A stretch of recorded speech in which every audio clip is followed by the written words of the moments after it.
Blog Talk Radio.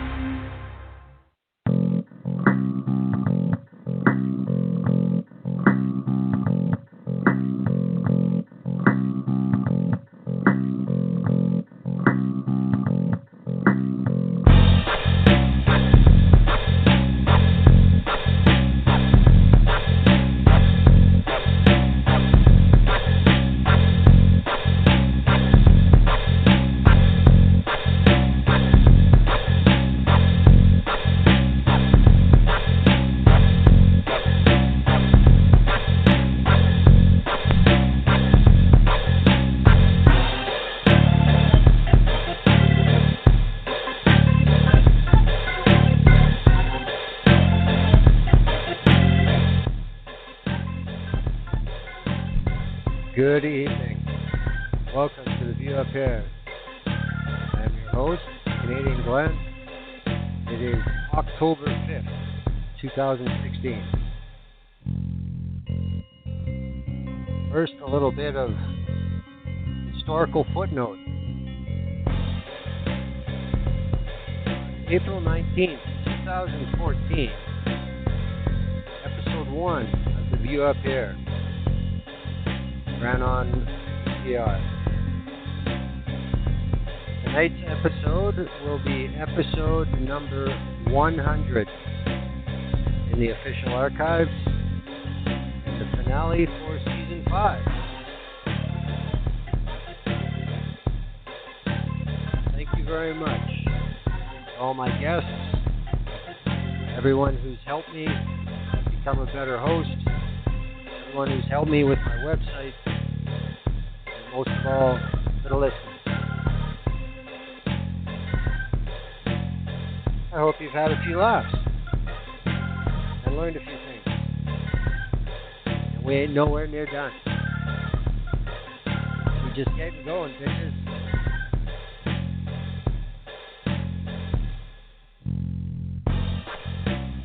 Tonight we continue with the BC series. Norm Farrell of Insights.ca is back. We have a little more philosophical subject tonight. Not just about the government or a political party or even an industry, but a general sales campaign that shows up from time to time. Known as the Ponzi scheme.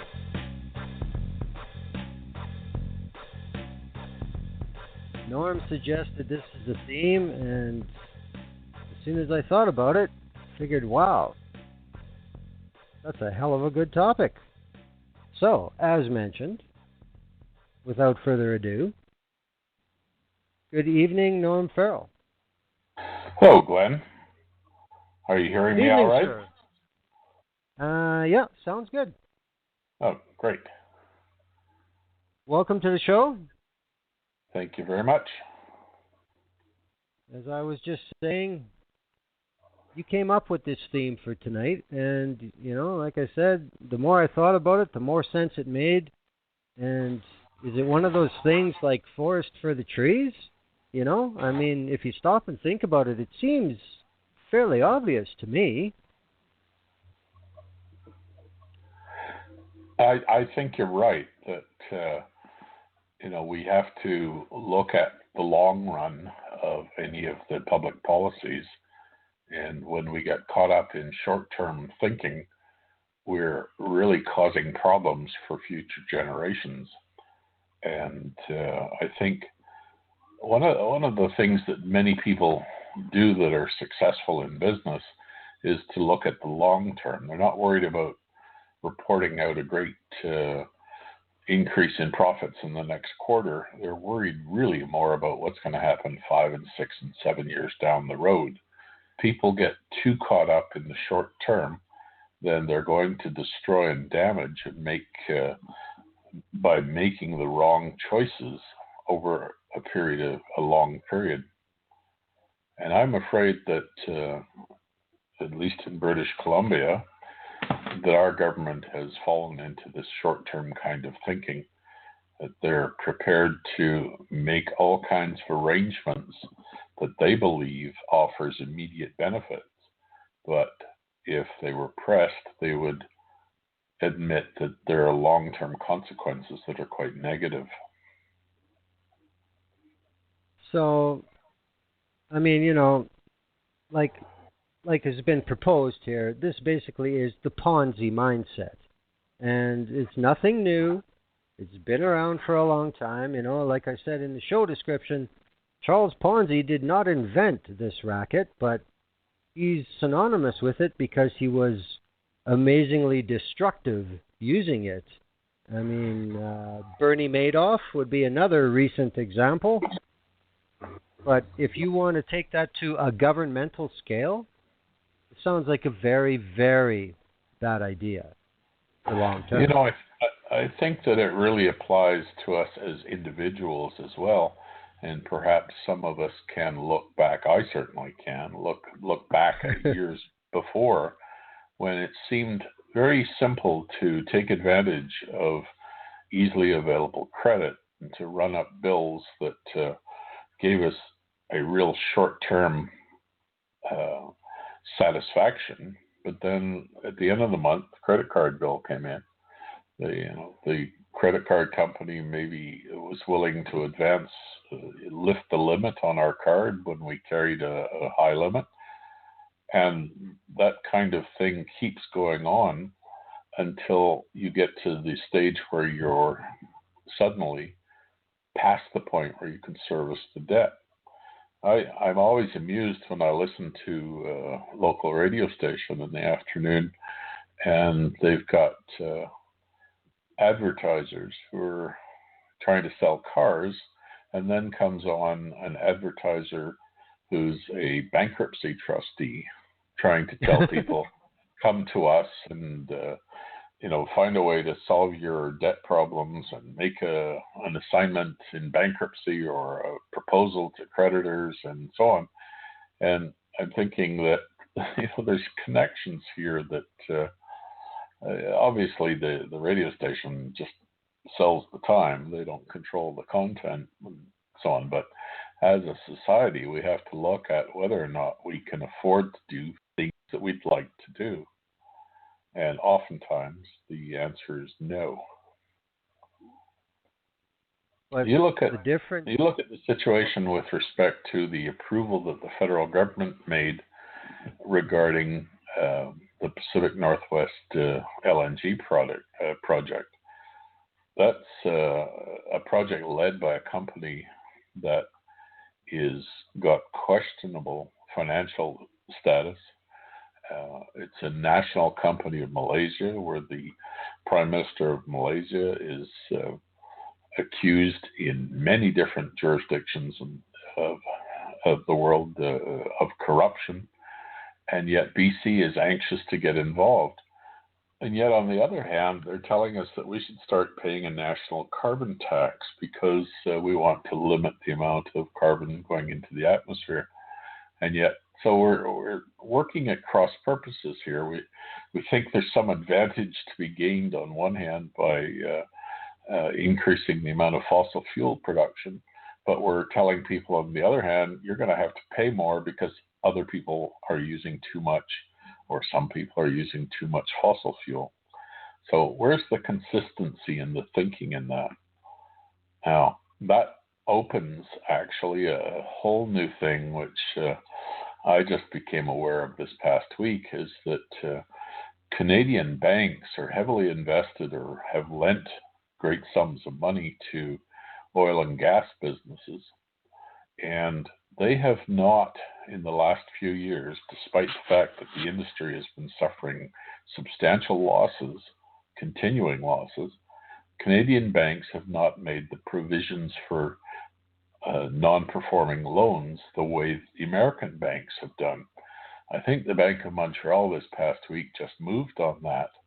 But suddenly a light went off in my head saying, now I think I understand a little bit more why the federal government approved this fossil fuel industry project and are appearing to back others as well despite what they promised prior to the they're looking at a wider picture, and there is great fear as to what's going to happen to the economy as a whole if we're forced suddenly to recognize that we've been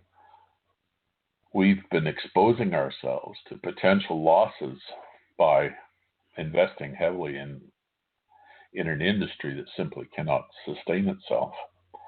So I haven't written about that yet, but I've been researching the project or the subject, and I have a great concern that Canadian banks have a major exposure that they haven't yet owned up to, and it's going to have an impact. If you go in to buy a car and you want to get some financing, or if you want to do something, it's never the large debt holders or debtors who pay the cost. It's the average individual person. And banks are going to be looking at ways to improve their financial situation. That's going to be charging you and I more. Yeah, that's the old monthly fees are going up routine. Yes. Absolutely. So profitability of banks has gone up despite the fact that they don't have a substantial spread on the interest rates that they once had, because basically they're charging all kinds of other sorts of fees, which is, it's the way business goes. If it's a competitive economy, there's nothing wrong with that necessarily. But I think that we as a society have invested so much in fossil fuels, and we know on one hand that it's a bad way to go. We have to change, and yet we're still trying to say, well, we'll change next year, not this year. And that's what the Federal Liberal Party has been guilty of, and it's certainly what the BC Liberal Party and, I'm afraid, the Alberta NDP Party is guilty of, trying to sustain an unsustainable economy. You say we'll change next year. I would just substitute one word. We'll change next election. That seems to be the method. But Norm, you mentioned the exposure of the Canadian chartered banks. Something else that people really don't think about. Not that it's ever mentioned publicly too often. You actually have to look yourself. But not only that, but the Canada Pension Plan Investment Board is generally is the biggest or second or third biggest shareholder in every Canadian chartered bank, and they've also got billions of dollars of pension funds invested in ExxonMobil, in Encana, in CNRL, in Chevron,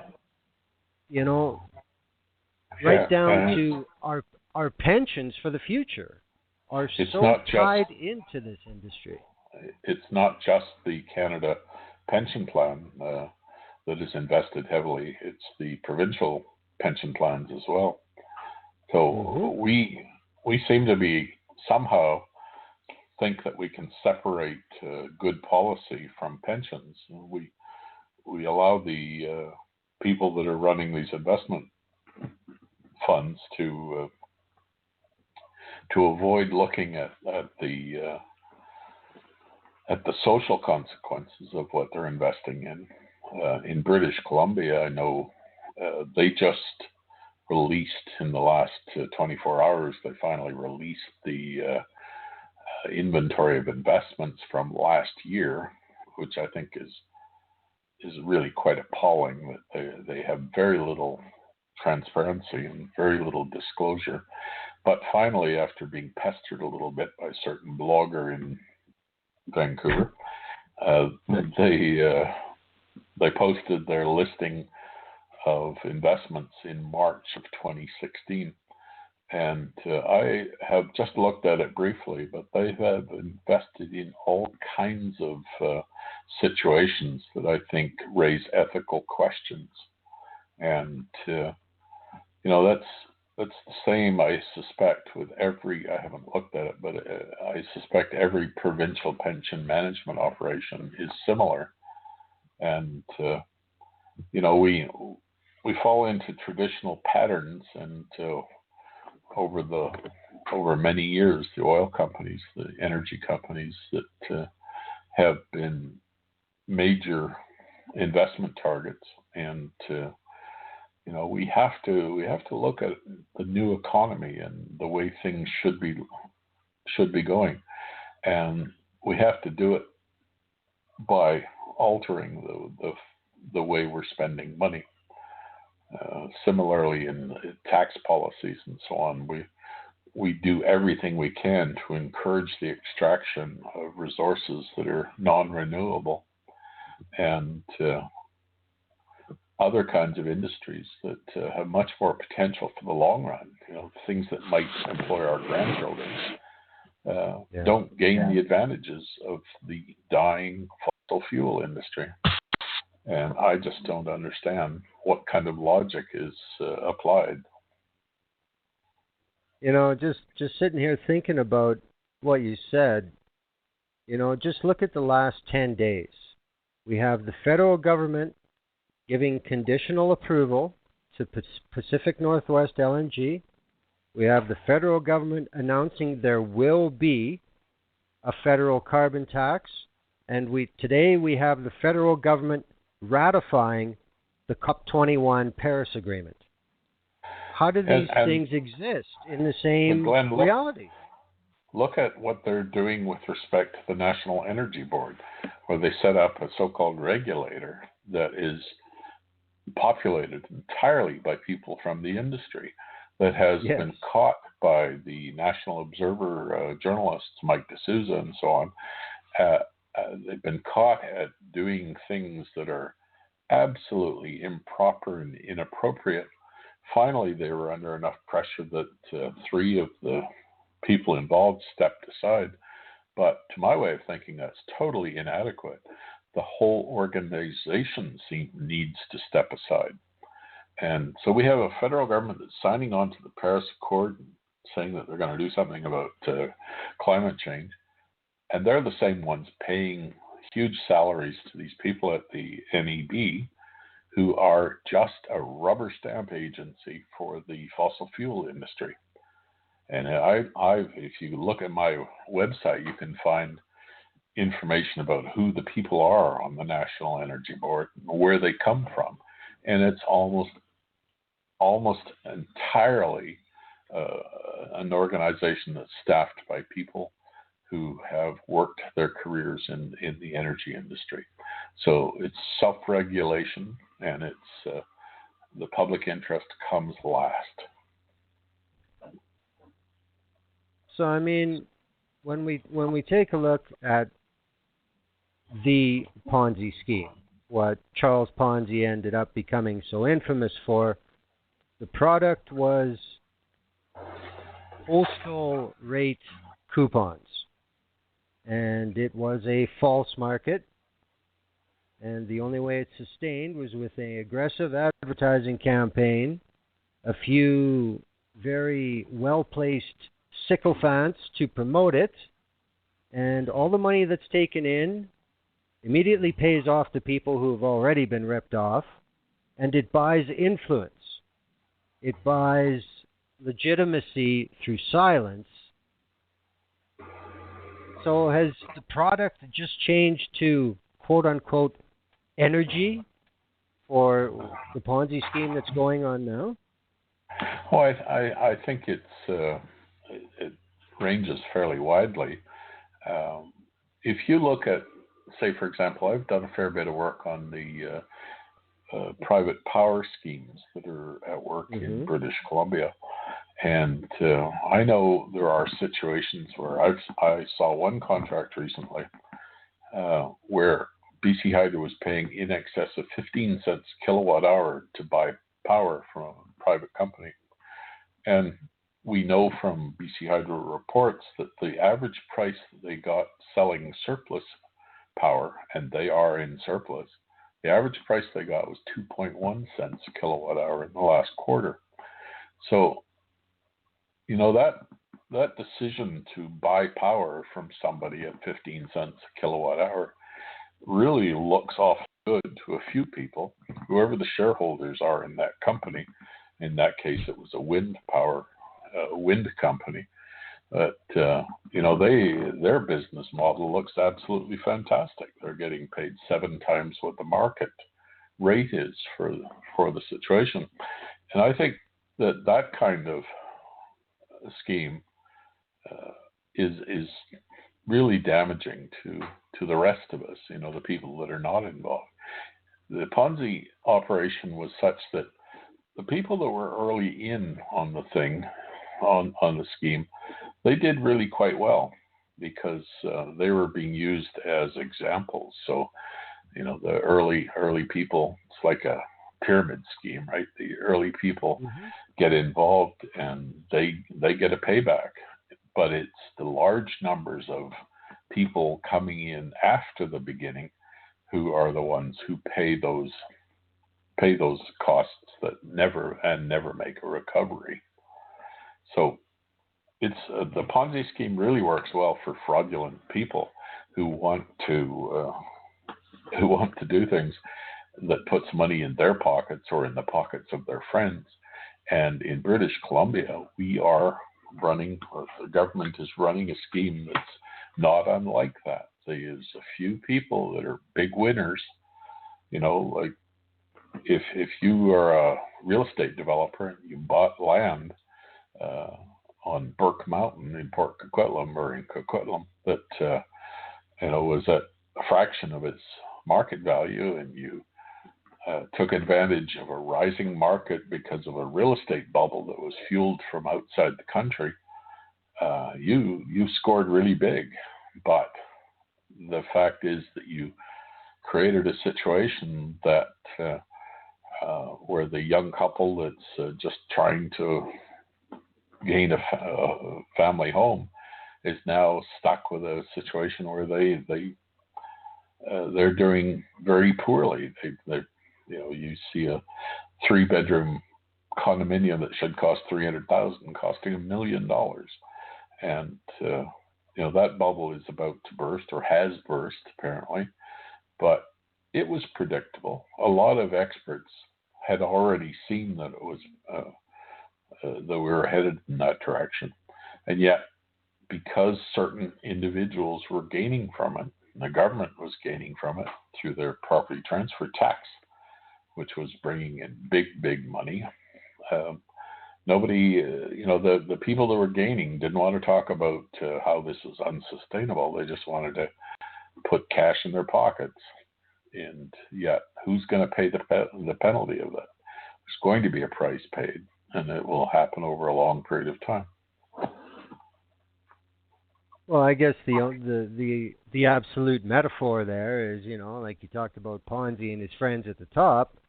So that is, for BC Hydro, that's the independent power producers and other people in the know. And the people you spoke of coming in later, BC Hydro already has the captive audience. That's the electricity consuming British Columbia public and small business, is it not? Because haven't they also reduced the rates dramatically for heavy industrial power users? You think they would be the best equipped to pay market rate? Heavy industrial users pay a fraction of what the marginal cost of electricity is, which is ludicrous when you think about the fact that we could decrease the total need for electricity by improving efficiency. But when you are offering your biggest consumers power at below cost, they have no incentive to spend money on gaining better efficiency. And so you have, as a matter of fact, there really are no standards in heavy industrial motors. We've got much more efficient motors running furnaces and various kinds of household appliances and so on. But there's never been any strong push to have industrial users convert to more efficient motor technology. And that technology exists and it's available. And motors use about over 40% of the total power. So if we gain 20% of the efficiency, which is simple to do, we can actually gain more like 75% efficiency on motors. We can really reduce the amount of power that we need. BC Hydro has actually claimed in this past year that conservation has now matured to the point where they don't need to spend money encouraging it. And it's simply false, but they want to build more facilities. They want to borrow and spend more money.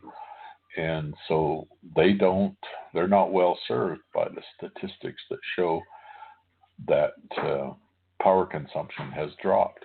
And they really are frightened by the potential for power consumption to drop even further. So this is not unlike a store owner that has a severe overstock on something that's demanding less and less sales all the time, but yet they have more and more stock and they're liable for it.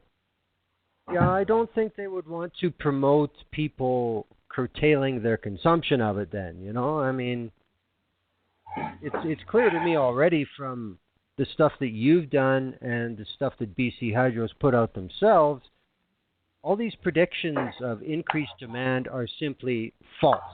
That's all there is to Absolutely. it. This is a 15-year pattern now. Something they've done in the last 2 years is they've tried to change the way that they report consumption, so that they started calling some of the power that was being dumped outside the province. They tried to indicate that it was part of domestic consumption. And, the numbers are against them, and they're the ones that produce the numbers as well. And, luckily they have to have their revenue numbers audited. So we can look at what the consumption numbers are and have some trust in them, because we can do the multiplication and figure out that we know what the price per unit is that they're selling power for, and we know how much revenue they're getting, so they can't cheat on the actual amount sold. But they have tried to cheat, though, and it's just, I'm appalled by it.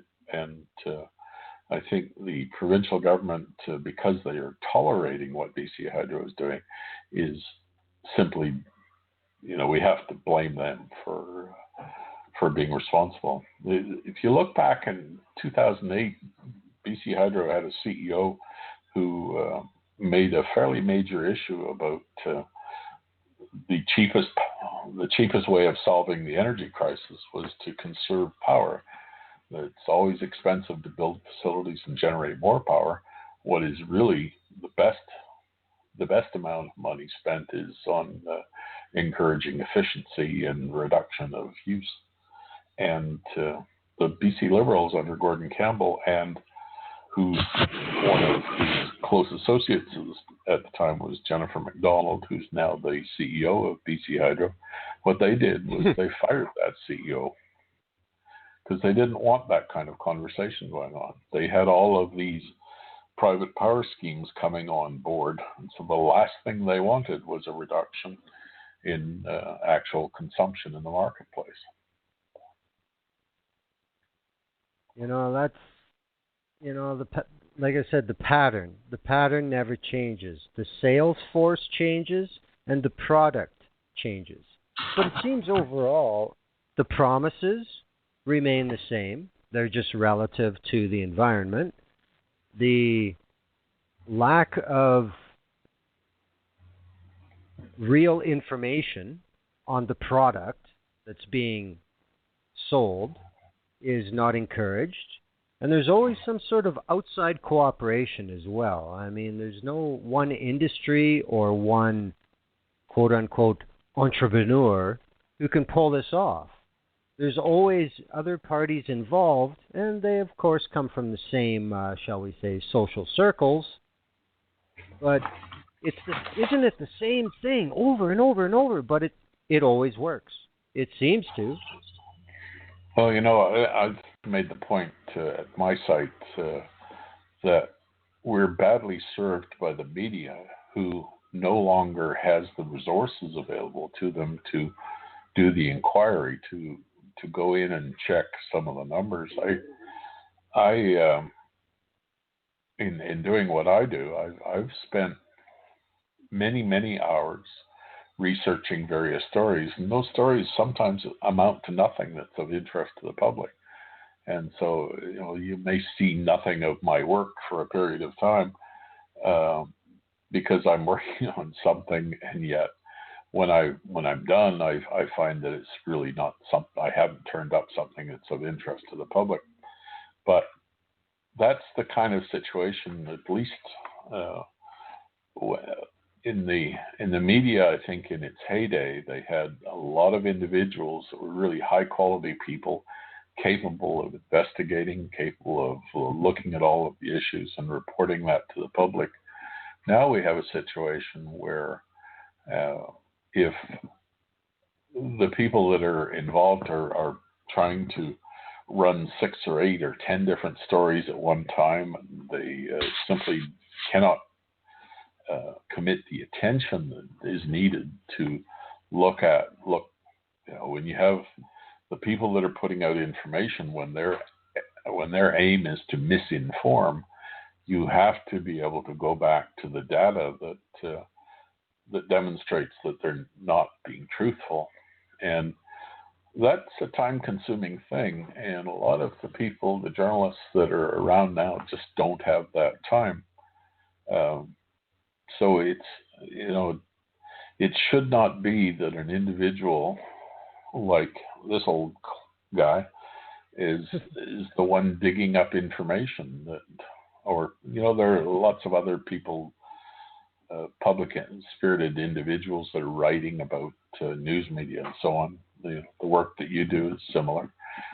We do it because we care about the province and the country that we live in, but it would certainly be a lot better if we had a system of journalism where governments couldn't get away with misinformation, that they'd be held to account.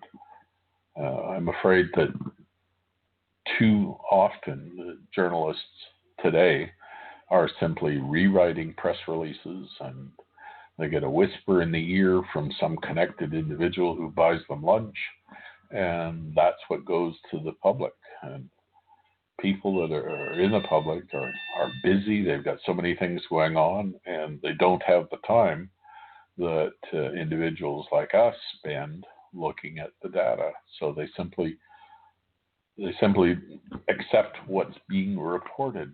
And if that reporting is inadequate, then we're in real trouble. And I'm afraid that's the case to a large extent. Okay, I'm just going to throw in a little disclaimer here. I know you definitely agree with this, and I'll say I do. When we speak of journalists in this matter, it does not mean 100% of them. Just probably 85. Yeah, I was on with Chorus Radio this morning with John McComb, and he's a guy who I think does exactly what a good broadcaster should do. Has people like me on, but he also has Jennifer McDonald, who's the CEO of BC Hydro, on. He lets everybody talk, and that's a healthy situation. I don't think it's always commonplace, but I respect people like that, and I know. I mean, I don't want to get into individuals, but I've heard situations that people will simply refuse to report issues that they think will make the parties uncomfortable that they're in favor of, and so I've regularly taken shots at the professional journalists, but it's done out of a regard for the importance of journalism. I think journalism is a fabulous profession. I wish I'd taken it up instead of accounting many years ago. But I think a lot of people that are in journalism today are really handicapped. We have organizations, though, like, for example, the National Observer people. I listened to Jesse Brown out of Toronto talking to Mike D'Souza of National Observer and Linda Wood, the publisher. And I admire what they're trying to do. And, they are people that once in earlier days, they may have would have found a place in the mainstream corporate media, but there isn't that today. But their survival is dependent on people being willing to contribute financially to those kinds of organizations. I used to spend a fair number of dollars each month subscribing to three newspapers, and I accepted that I had to pay for content. But today, with the internet providing much of the reading material that we have, most of us really don't want to pay for it. And so you get really healthy organizations or good organizations like National Observer or the Tyee in Vancouver. They need financial support from their readers, but the readers can already get that stuff without, it's fairly easy to get around paywalls. And, so we as consumers of news have to be prepared to open our wallets and start paying for the content that we think is worth hearing. And I don't think enough people are doing that. Okay, here's something I just thought of. Considering the promise, yet another promise, from the Trudeau government for some updating of CRTC mission and regulations, how much more should the CRTC be doing, since they are supposed to be the public's guardian of the airwaves? How much more should they be doing to enable smaller, independent media that don't have the stranglehold through advertisers and airwaves that networks and other big players do? Should the CRTC be helping us? You've just opened a situation that frankly makes me quite angry. You can turn on in Vancouver 3 AM stations that are involved in 2 of them in sports and 1 of them in reporting traffic that have almost immeasurable audiences. That the audiences are so small that they can't get an accurate count on them. And yet those organizations, they're owned by national companies, right?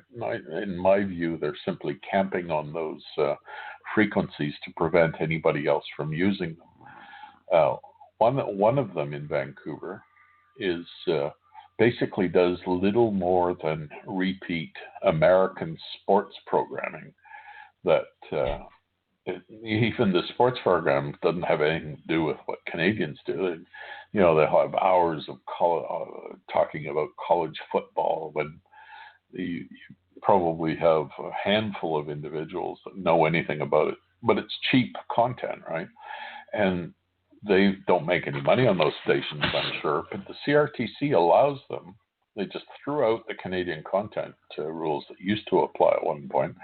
The CRTC allows these, it's Bell Media in that case, to sustain these station like that particular sports station, and then you get real broadcasters that are unable to find an opening.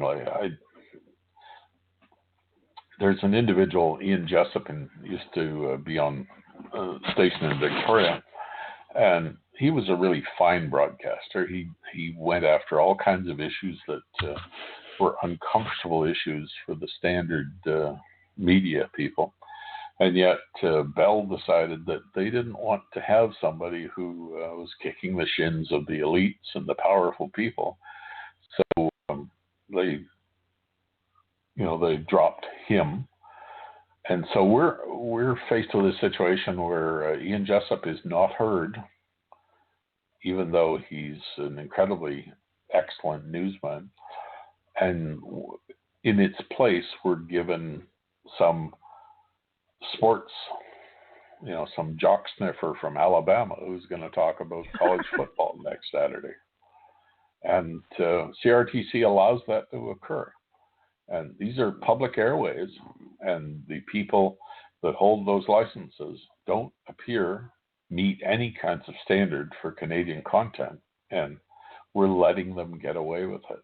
And I think it's just appalling. I think technology, though, Glenn, technology is going to alter that. Because if these big corporations are going to put nonsense and garbage on the airwaves, then people are going to turn to private broadcasting facilities, like Blog Talk Radio or whatever, to get information out that's not otherwise going to be heard. Do you think it's because Bell Media is the owner, just like everything else within the CRTC, Bell Media, Rogers, Chorus, they get what they want, or what? Oh, sure. I don't think Bell's any better or worse than the other ones. The traffic station here that in Vancouver is owned by Chorus. They're camping on a broadcasting frequency that could easily be put out. On my feeling is that these licenses ought to be given for set periods of time, and they should have to justify their renewals. And if you took out a broadcasting license 5 years ago and you ceased to offer the things you promised to offer, then you ought to turn the license back and let somebody else do it. So that we ought to have a much more locally engaged, whether you're in Red Deer or Pouce Coupe or, Prince George or Vancouver, you ought to be able to have an opportunity to serve the public over the airwaves. And if you have local content, that ought to take priority, in my view, over network programming from another nation. Yeah, that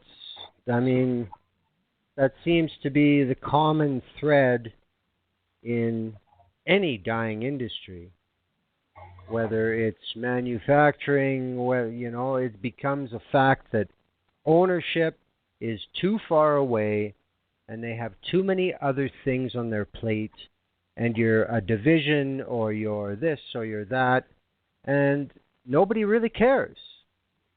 People just want the revenue, and past that, it's a hardship to have to deal with it. So I guess this is just part of the modern economy. I'm quite a believer in the operation of free markets. I just wish that they would be free, so that if you have 4 or 5 companies in Canada that control most of the media properties, then that you're not guaranteed anything because there's little competition. I mean, we've seen that for decades, though, right? Where the cable companies were allowed to carve up the nation and say, well, you take this city, we'll take that city. And so they could go in and this company would gouge you in Winnipeg and that company would gouge you in Edmonton. And they would all just cut up the country. And I think it's the same with gas companies, fueling stations. I've always wanted to spend the time to look at some old maps. I think, sometimes you're driving through a city, it's damn hard to find a gas station if you need one. And in the old days, there used to be one on just about every third corner. Yep. I suspect that we have about a quarter or tenth of the number of gas stations we once did. Only I'll bet you the proportion of them is exactly the same. So I suspect that the different petroleum companies, the marketing operations, they say, well, you close this one and we'll close that one, and we all keep the same share of the market, but we're just going to spend a lot less money servicing the market. I haven't proven that. I'm certain if I spent a half a day in an archive, I could really give you the evidence of that. But I suspect it's true, right? Everybody wants to earn more profits, and if public interest is not served, then who cares? Profits are the important thing. That does seem to be the 21st century economy model. Now, I mean, this idea of the impossible dream, for whatever product it may be.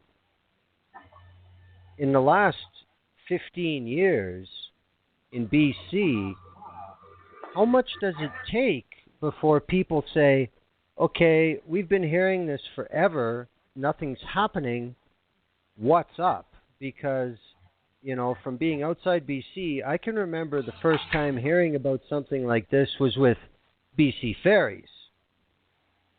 And how they were going to expand, and we'd have, all this market share is coming, and we're going to do this, and we're going to do that. And in the end, they ended up basically giving away boats. And now BC Hydro has been going on for a while.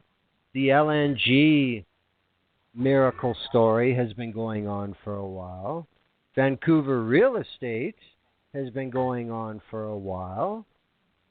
How much longer can this be maintained? Is it look like it's going to crash, or just on one front, or are we just going to keep going with this kind of bullshit? That's a good question, and many of us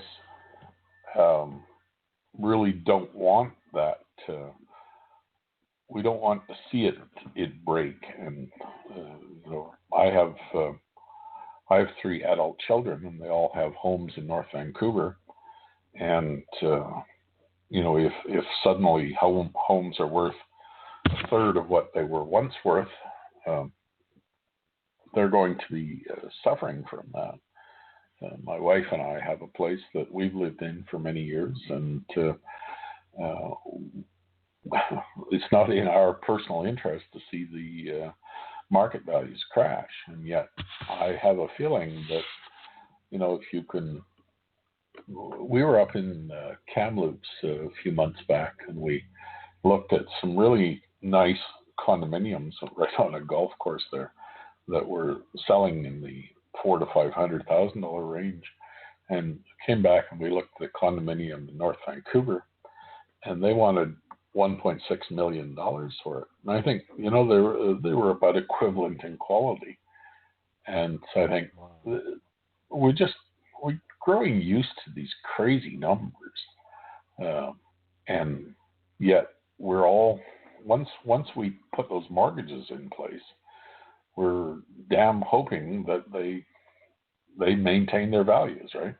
If you overpaid for a place and you paid $1.5 million for a condominium, you're hoping you can sell it for $1.8 million somewhere down the road. If you end up having to sell it for $400,000, you're going to be in big trouble, perhaps. That's where the unknown is. You could say, well, heck, my wife sometimes reminds me that when we bought our first house, we paid, I think, $43,900 for it, and within 6 months or so, somebody bought a very similar house on the street behind us and paid, I think, $53,900, and we thought, that's just crazy, How could they possibly pay almost $55,000 for that house? Well, today that house is probably worth $1.5 million. So it's I was saying that things were impossible many, many years ago. So who am I to say today that the $1.5 million isn't sustainable? Although I happen to think that the numbers have grown so crazy in recent times that is the likelihood that we're gonna have a crash. There was a time in British Columbia when people walked away from houses. They would buy houses, take on a mortgage, they put down whatever they put down, $10,000 or $20,000, and then found 2 years later that the house was worth less than the mortgage that they owed, and so they walked away from them. And that can happen again. I mean, we should learn from history. We don't always do that very well. Yeah, that's true. I mean, we've seen that in the last 5 or 6 years, widespread in the United States. I can say from my parents bought a house in 1981 here in Alberta, and then the next year, the National Energy Program really hit home. And from the price they paid to purchase it in 1981, it took 25 years before the market value of that house got to the same level again. Yes. And that just shows you that it's the normal people who are looking for a home and take a mortgage. It's the average taxpayer that ends up getting it up the ass. It's not these people we're hearing about in Vancouver that are flipping, that are the agents that are jacking the offers without either end knowing about it. These are the people that exist within the bubble and ride it. And everybody else is outside. And I mean, isn't that one of the fundamental things about a Ponzi? Is that the people who are in, and if you're not in, tough shit. Sure. I remember that when I was 18 years of age and was a student at UBC, one of my good friends came and he said, we've developed this bottle club that all you have to do is here's a list, and you have to buy a bottle for each of the people on the bottom of this list, or at the top of this list, and then you add your name to the bottom. I didn't know anything about pyramid schemes at the time, but it seemed like a situation that was just too good to be true, so I didn't do it. A few days later, my friend was saying, "Hey, you're really nuts. You didn't get in this thing because so-and-so down the hall from me, he's already got 16 bottles in his place." And, I eventually sat down with a piece of paper and I did the multiplication and say, well, okay, if this system is going to work beyond a few levels, we need to have millions of people involved. Unfortunately, there's only a few hundred people in residence here at this university, so it's not going to work.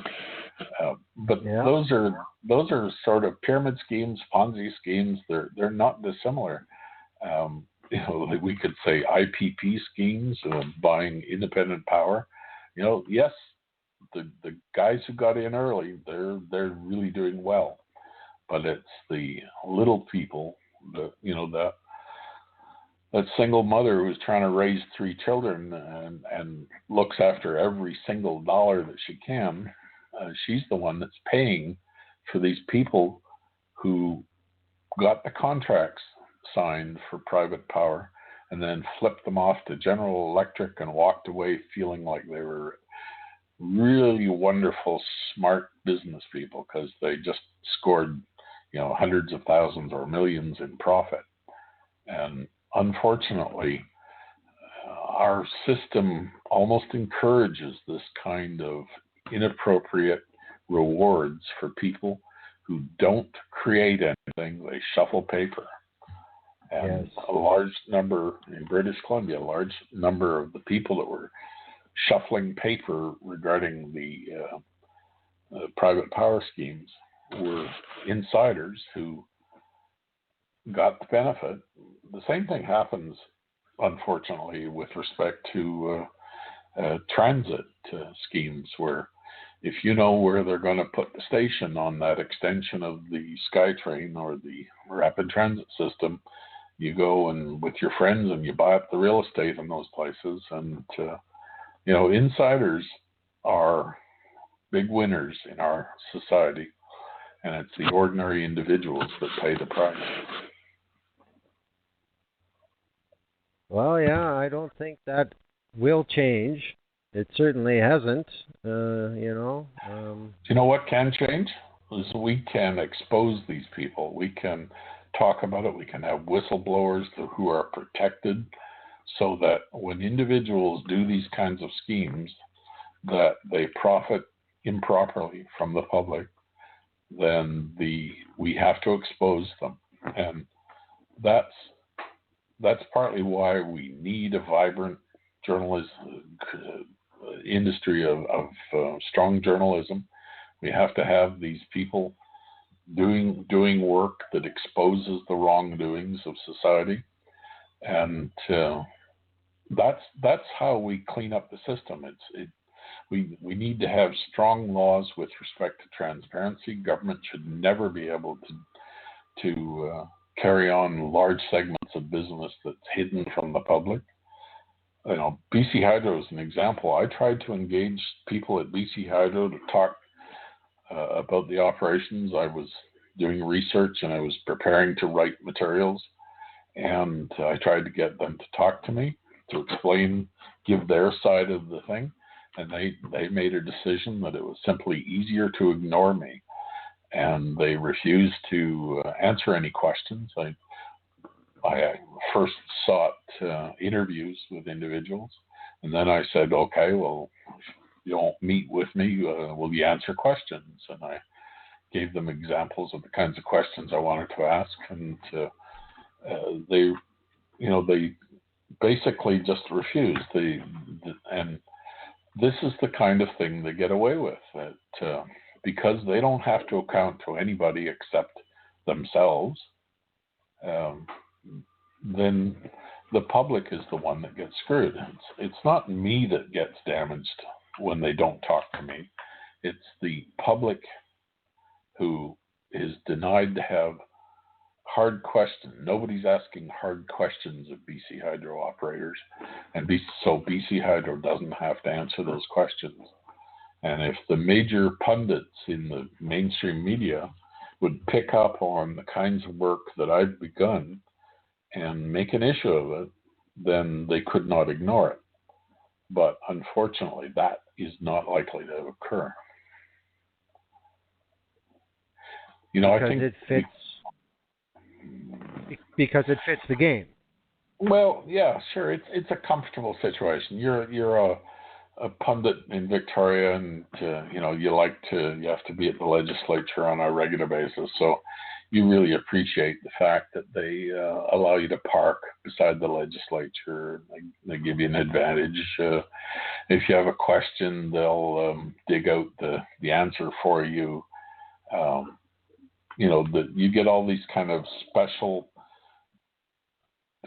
kinds of benefits of having access to individuals, and therefore you don't want to offend those people. At least that's my feeling. That I know it's true of a number of different people that are in the press gallery in Victoria. They have no intention of embarrassing anybody who's been a good friend, a golfing buddy, or somebody who buys you lunch every week. And I'm attracted to the old school journalists like Jack Webster, Rafe Mayer, and so on, who say that our job is to hold the feet to the fire of all these people who are important.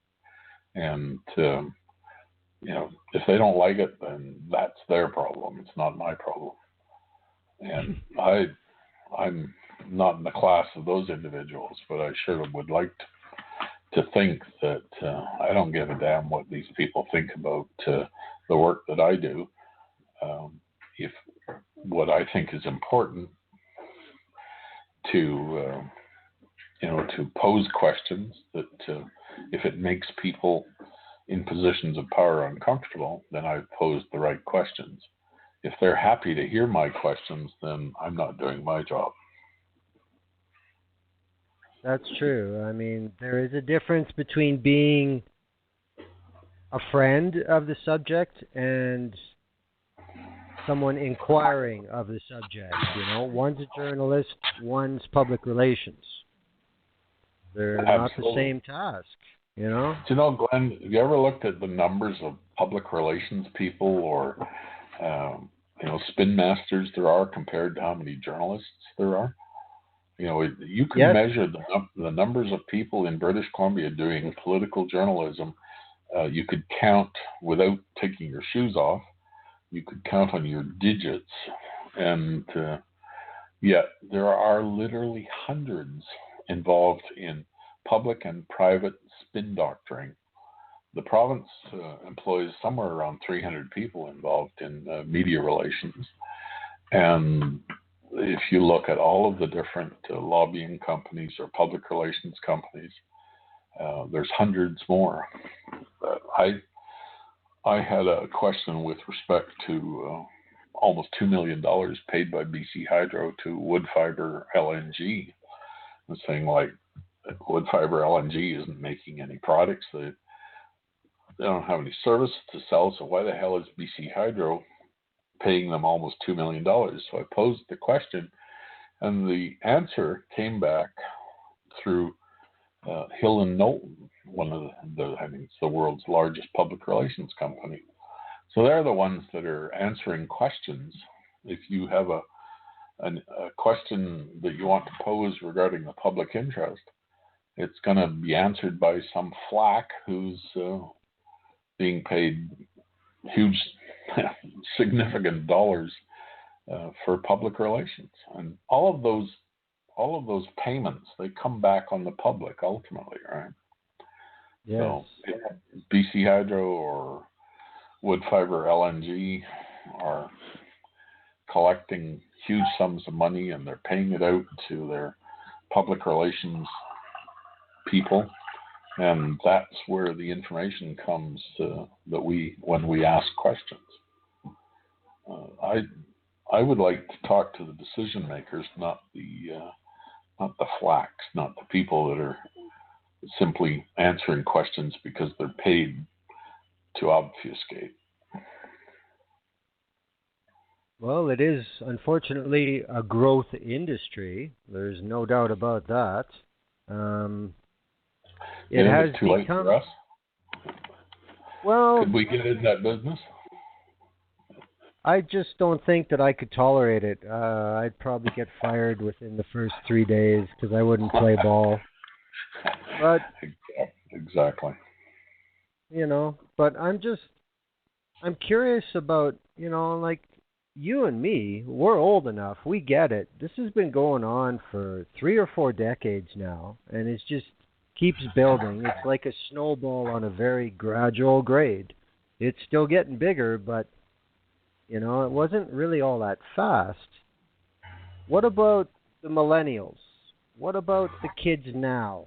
Do we have a problem with the Orwellian picture of this is the only messaging they know, and it just becomes, de facto? Is it going to hurt? Go ahead. When I was in my 30s, and I had 3 young children and a career that I was trying to build, my focus was not on public issues. My focus was on family issues and personal issues. And I look at my own adult children who are wonderful people themselves, but they've got busy lives. There's going to be hockey practice twice a week at 5:45 a.m. and there's homework to be done after school, and there's music lessons, and there's dance lessons, and all of the different things that young adults are involved in. Doesn't leave them a lot of time to go browsing, as I do, through BC Hydro public reports or annual reports for the last 25 years. And so I understand why individuals don't pay a lot of attention. That I've talked to people who simply don't believe the kinds of information that I've put out because they just don't think it could happen. But I say, well, have you actually looked at it? And they say, well, no, but it just doesn't feel right, you know. And so it's because I think younger people have got so many things going on in life that they want to pay attention to that which is most important to them, and they don't look behind the curtain. And somebody like me is looking behind the curtain. In fact, get a certain degree of personal delight about looking behind the curtain and discovering that that important wizard is really nothing but a fraud. You know, I've seen that fairly regularly. You know, that if we're paying Jessica McDonald $400,000 or $500,000 a year and giving her a double compounded pension on the pension she already earned working for the province, then she must be really good, right? Well, you know, Carton I didn't find very much. So that unfortunately is the way things are. Is that there's a whole lot of fantasy that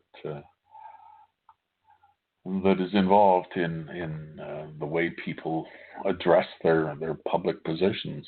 And I don't know that it was any better in the past. I do know that, I did a fair bit of research for an article I wrote for the Tyee about BC Hydro's history. I did a lot of reading about W.A.C. Bennett. And frankly, I didn't go into that with a huge reservoir of respect for W.A.C. I remember most particularly when he was defeated, and I was one of those people that was applauding quite vigorously. And yet, when I started reading through all of the paperwork of the time, I started to develop a real respect for the man, and realized that he did things that he believed were correct, and he had the most vigorous criticism. The people, both within journalism and some of the elites of the economy, they just were as tough on him as it was possible to be. And he survived that. And frankly, because they were so tough on him, that what he did had to be really excellent. And now we get a situation where, because basically so many of the journalists just offer softball criticisms of government, like nobody has held Rich Coleman to account for the disasters in his portfolios. And so Rich Coleman just goes on as if he's perfect. And in the old days, when W.A.C. Bennett was in power, he got just raked over the coals, and that made him work even harder to be sure that he was doing the right thing. And that's why we really suffer from having an inadequate system of journalism. Well, what I know about W.A.C. Bennett, he reminds me of Theodore Roosevelt somewhat, in the way that he created BC Hydro, out of BC Electric and the Peace River Power Development Company. When hydroelectricity in British Columbia was in its infancy, he just didn't like the way things were being done, and he felt that the public was being taken advantage of. So he used his power as premier to say, that's it. You're all going to come into the same tent, and you're going to be told how you operate, and you're going to do it. That reminds me quite a bit of TR. Yeah, he certainly, Bennett certainly looked at what was in the long-term public interest. He had a vision, and he didn't have a vision for Vancouver or the Lower Mainland. he looked at the whole province, and that was the thing that really impressed me, is that a lot of his opponents were in Vancouver and Victoria, and they really only cared about what was happening within 50 miles of their homes. And Bennett cared about what was happening within 800 miles of those urban areas. And,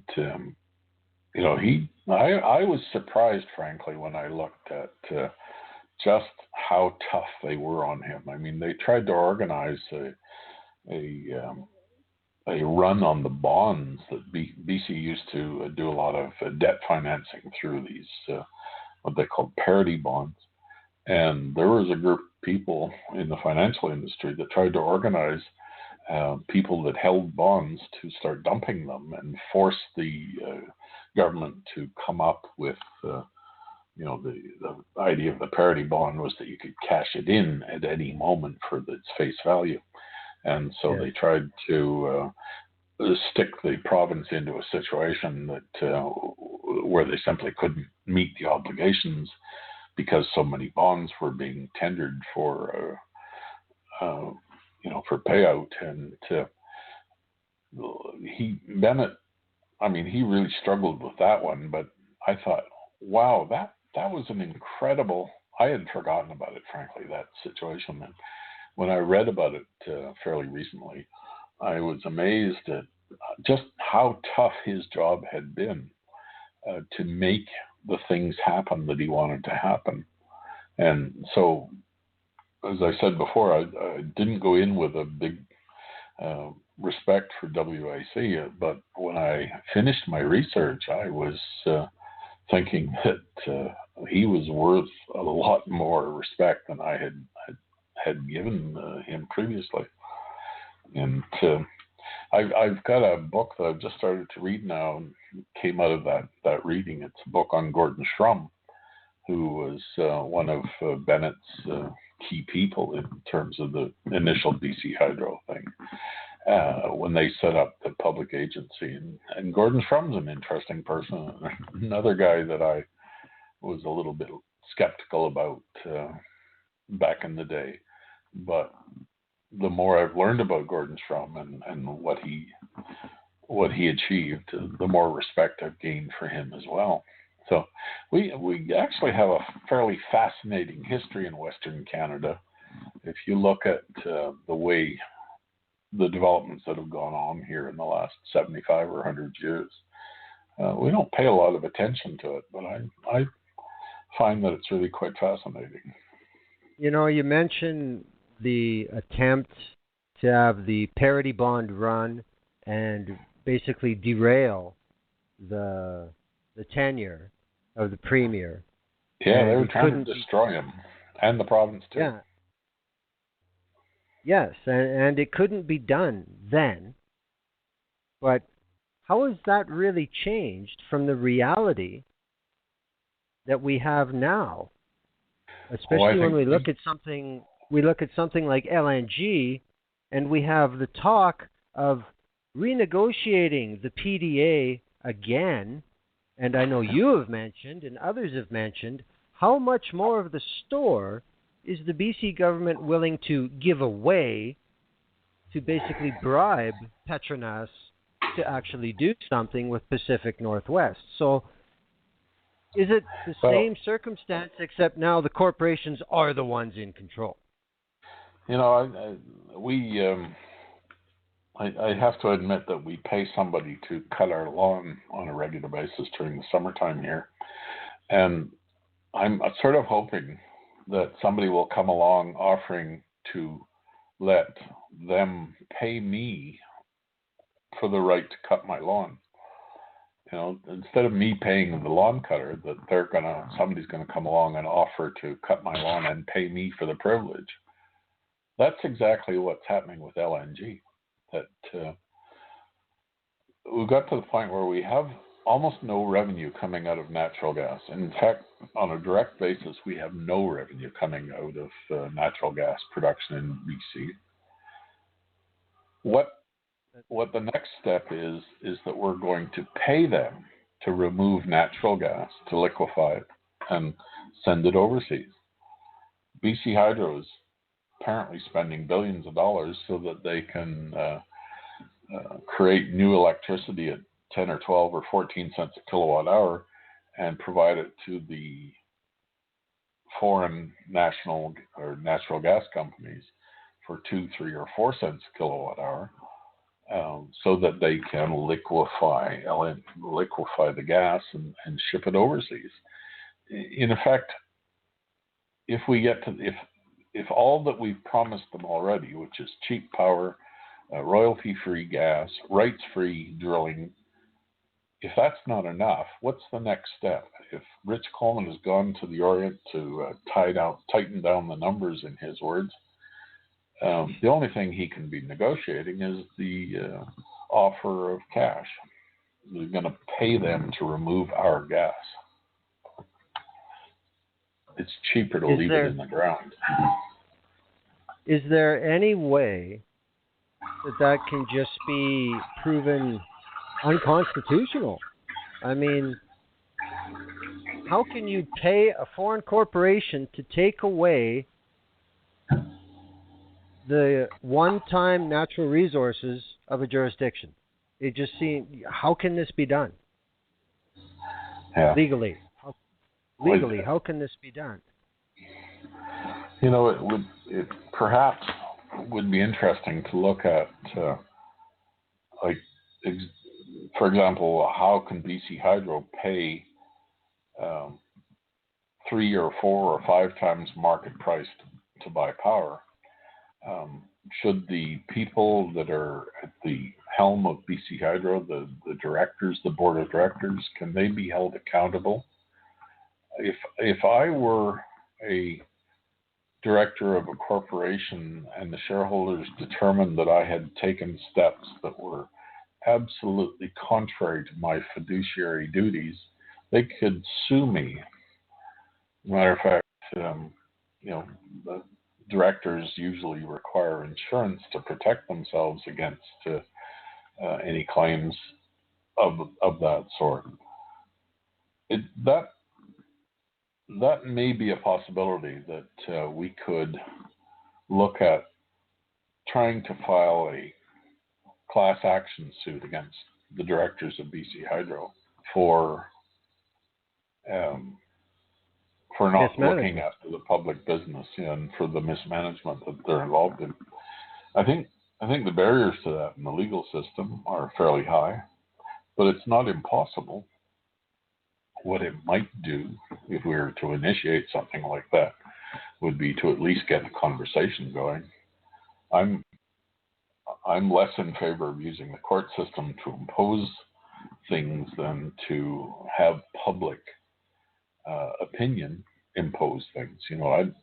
What I would really like is for a whole bunch of people in the community to say, hey, wait a minute, if that's true, if what the critics are saying, critics like that Farrell guy, if he's correct, then there's something wrong and we need to do something about that. And so I feel like the people hold the power in their hands if they're willing to exercise the power. And the first thing that requires is to be informed as to what's going on. So I'm not really big on trying to find ways of using the legal system to go after these individuals, but I sure as hell wish we could find some way of, there's a few tens of thousands of people that read my stuff, but by golly, there's millions of people in this province, and so we need to find a way of getting this information, whether it comes from me or comes from somebody else. We have to get a lot more critical analysis of the government that we're getting. So, what you're doing, Glenn, is to try and bring exposure, to start the conversation, to get people talking about this kind of issue. And, your contribution, my contribution, and those of various other people all adds a little bit.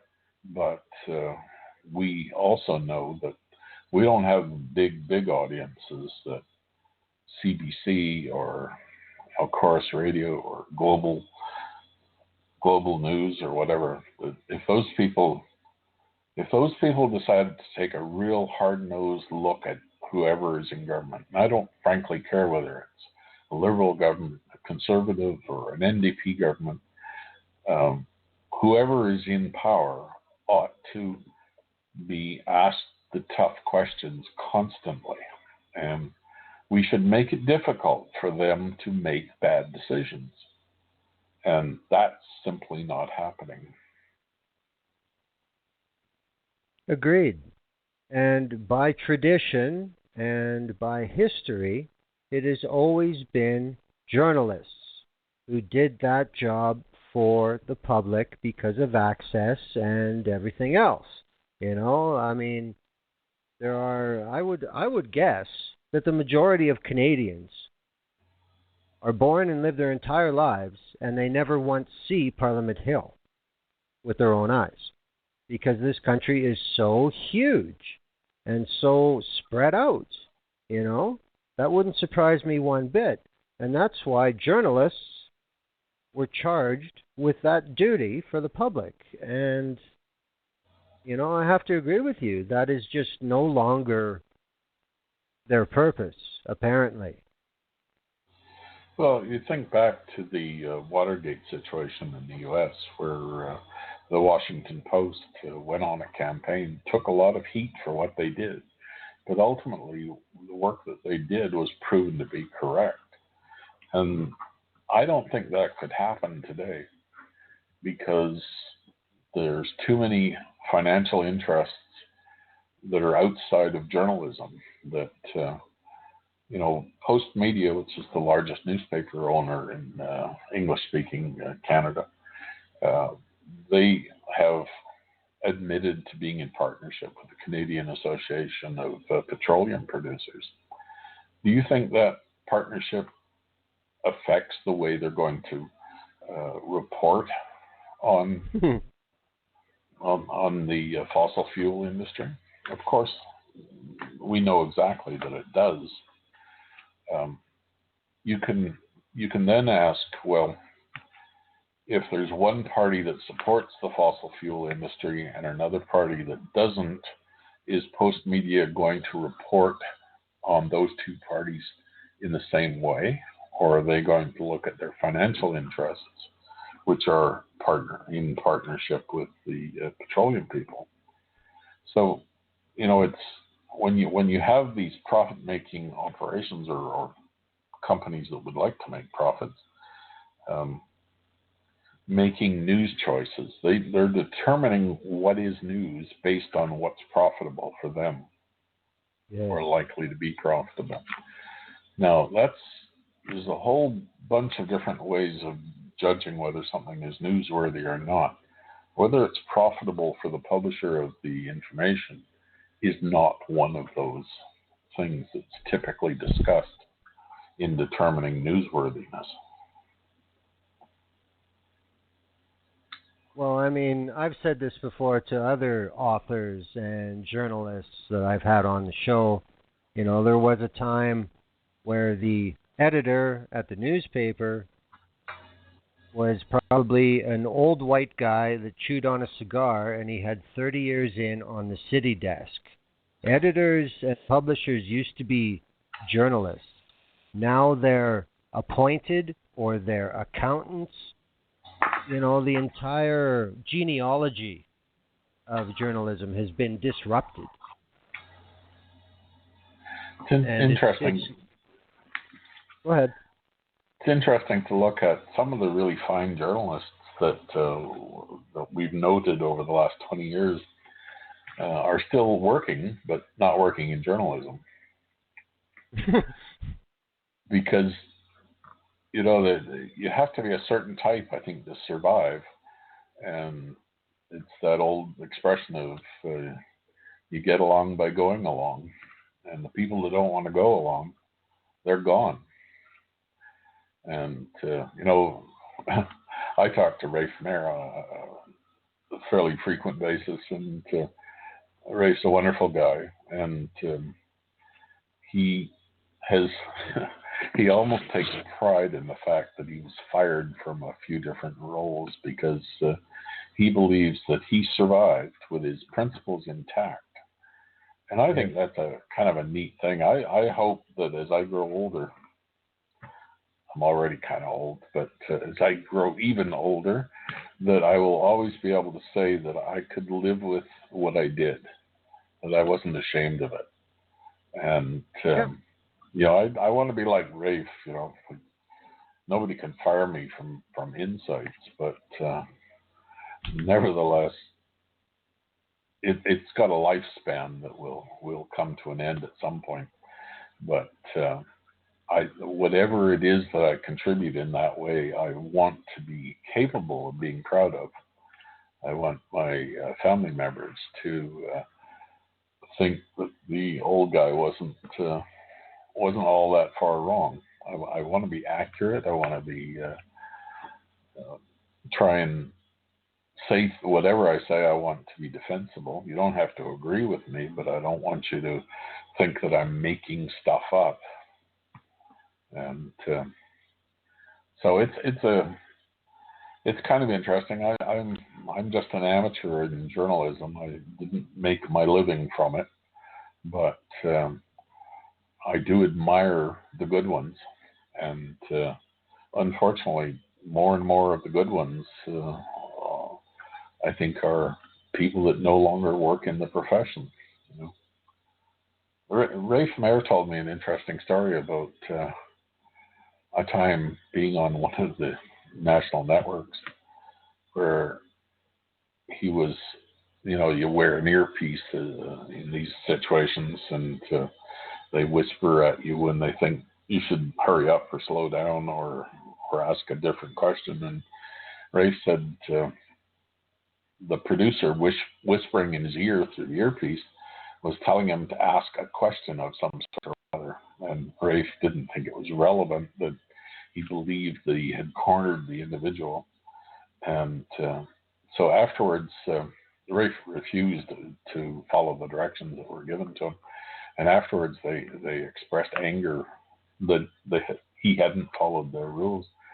And he said he looked at this young person and said, I have a Michener Award for journalism. I have had years and years of doing this work. Don't you think I know a little bit more than you know? Speaking to a 20-something-year-old producer, right, who really knew nothing about the subject.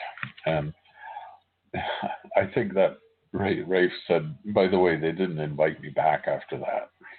So it was an example of you get this great old journalist, a classic guy who was, even today at age 85, he's incredibly well informed and articulate.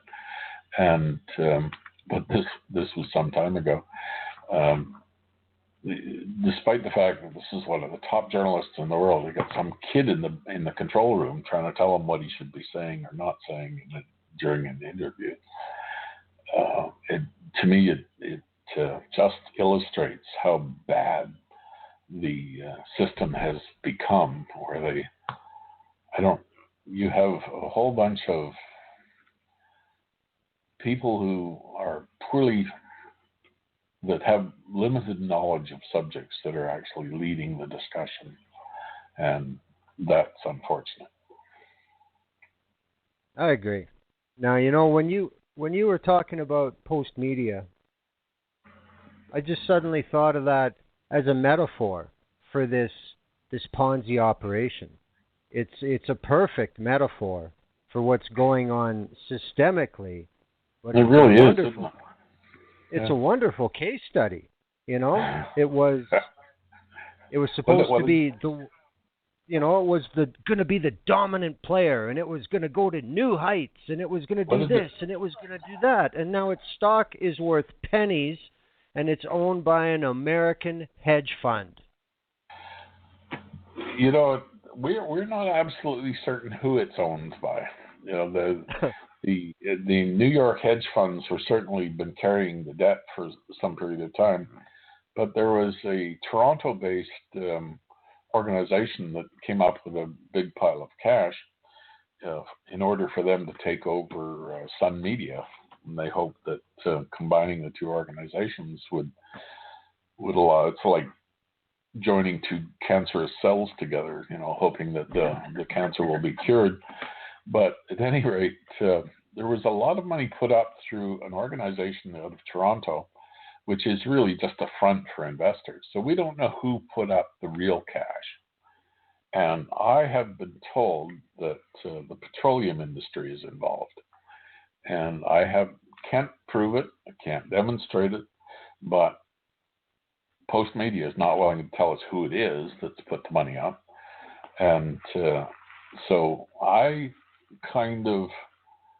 willing to accept the likelihood that the fossil fuel industry under the Canadian Association of Petroleum Producers actually put up a fairly substantial sum of cash for for Post Media to continue in operations and to expand by taking over and consolidating the failing Sun Media operation.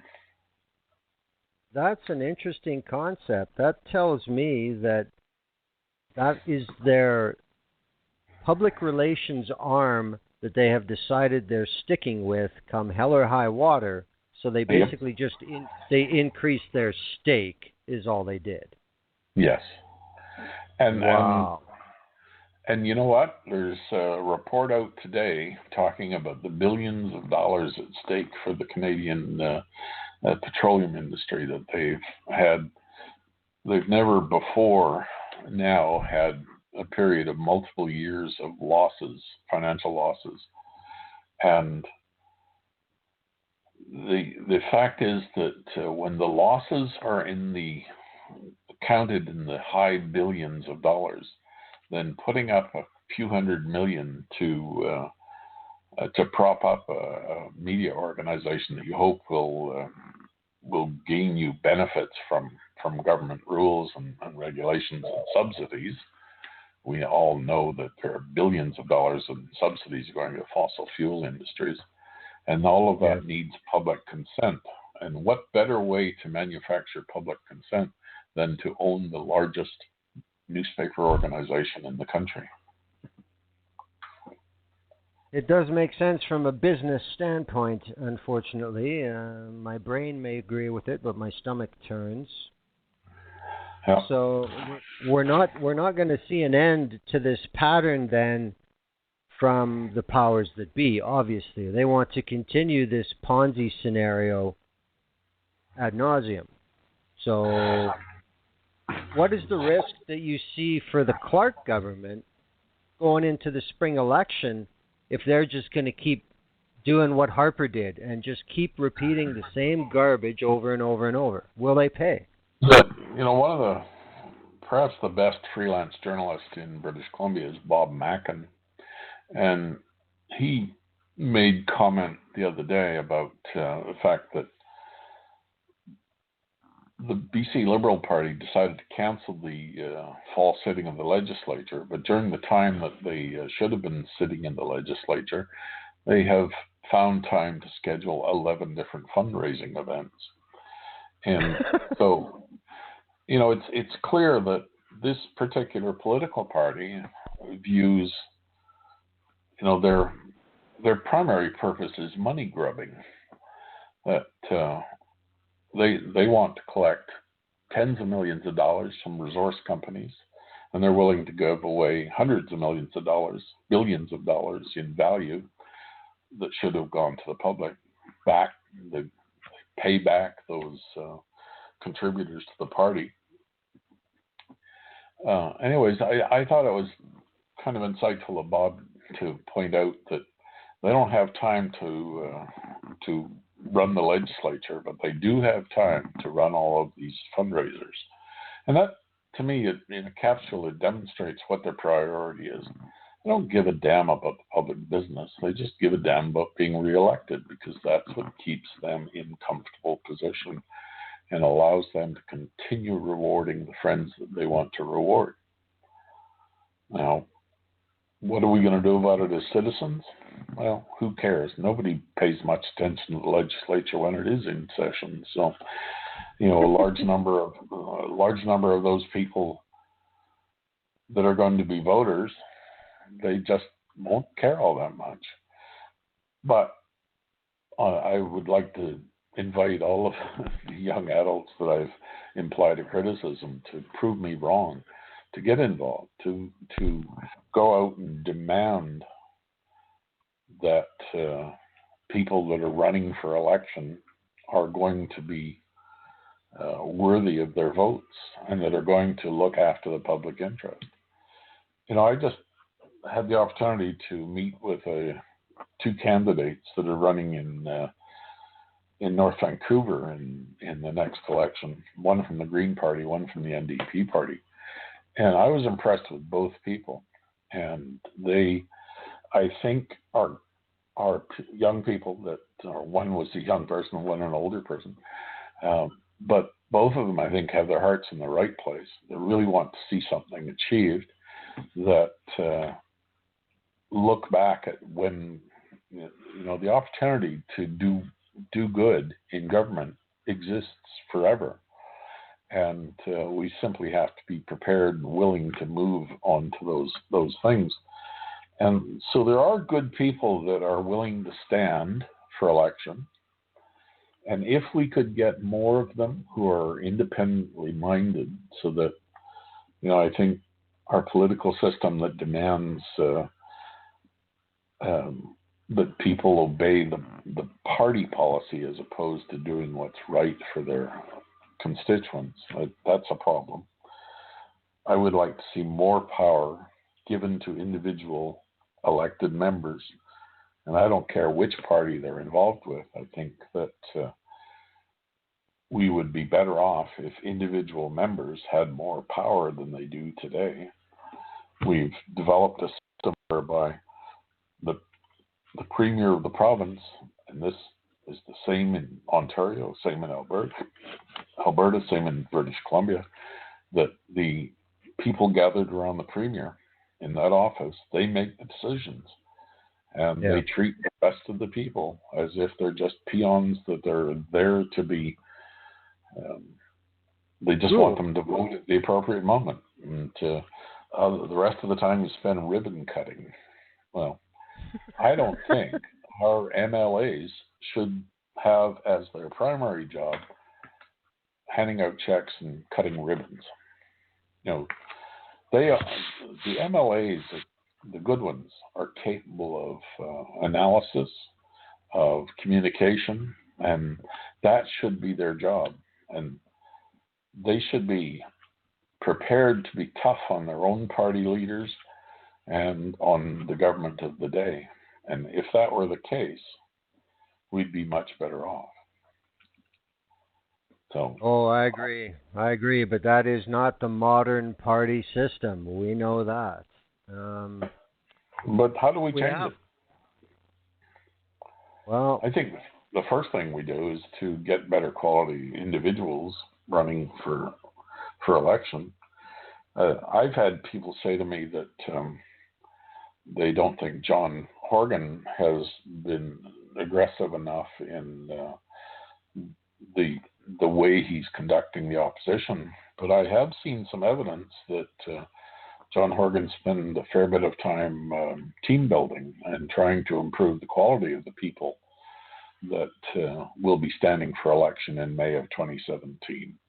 And I hope that turns out to be true. I'm not necessarily a partisan for the NDP, nor of the Green Party, but I do believe that the Liberals need to be sent away. I think that the BC Liberal Party is thoroughly corrupt, and anybody, even if you asked me and my friends to run government, we could do a better job than the Liberals are doing. I'm joking, of course, but I hope that that whoever is elected in the next election will